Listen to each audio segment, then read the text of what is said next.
Hi, welcome back, my dear students. So let's go ahead and learn some more modules that are super important. And in this module that you're going to learn in this lecture here, it's not the most important module in the world, but it's good for you to understand what it is and what it does. Okay, so this module that we're going to be learning about is the child process module. All right, we're going to be able to take control of, let's say, our computer that the script is on. Okay, we're going to be able to take let's say, for example, right now we can take over this operating system's commands. And the way we do that right now with, let's say, this Mac operating system I'm using is by using the terminal, right? We can execute commands in the terminal. And when we execute those commands, our computer does something, right? Our operating system does something.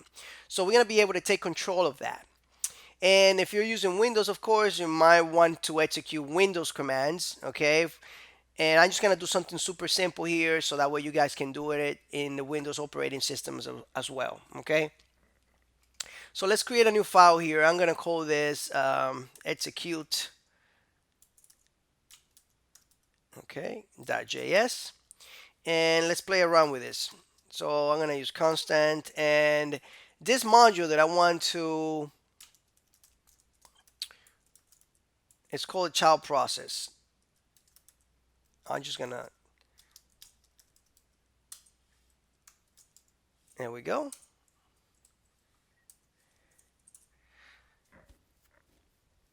Now, this child process module here has something that we want. And as a matter of fact, I'm going to just chain it here and just get it out. Let's just use it like this. And I'm just going to call this execute here. It's simple, simpler. Execute. So let's go to the terminal here. And if you're using Windows or anything else like that, you might want to do a dir to list all the directories, all the files in that directory, right? And for us in Mac operating systems or Linux, we do ls, right? And we can see all those files in there. So let's say, for example, I want to execute this in my application. I want to do this in the computer, and I want to show this all this information in the front end, which we're not going to be doing that now, okay? But we're gonna be pulling out this execute from there, and we're gonna be using the first argument here is going to be the command that we want to execute, right? And then this is going to have some type of callback function here. This callback function is going to have two arguments. It's going to have the error that we can receive if things don't go according to our plan, or the standard, okay, output.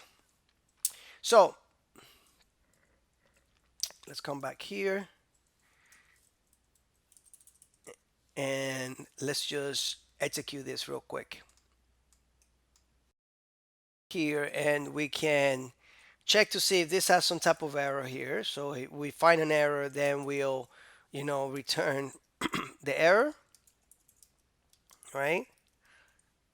And if not, then we'll just do a console real quick, and we can console out, let's say, our output. Let's just do our output here, which is the standard a stud out object. Okay, so let's execute this file here, and let's just say node. Let's just do a clear here on our terminal. No execute, enter, and you can see that we get that output right here. You see that?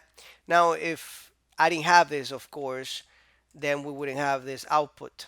Okay, so that's pretty cool stuff. We can use this object here and do a whole bunch of things with it, right? We can loop through that, okay, and find out if our, um, stood out object is, equal to any of this, and if it is, what we can do something about that, right? So we can manage that data, as simple as that. It's pretty cool stuff.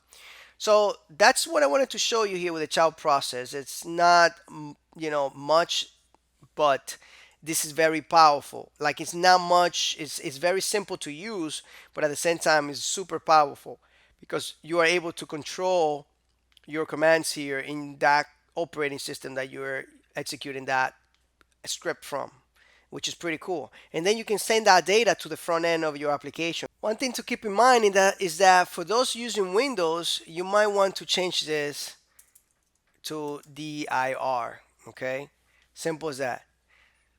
Whatever commands you have available in your operating system, those are the commands that you are want to execute. All right, because I'm using a Mac operating system, I'm using ls.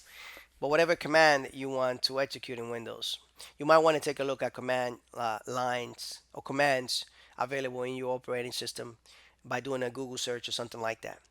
Anyway, thank you so much for watching, guys, and I'll see you in the next lectures.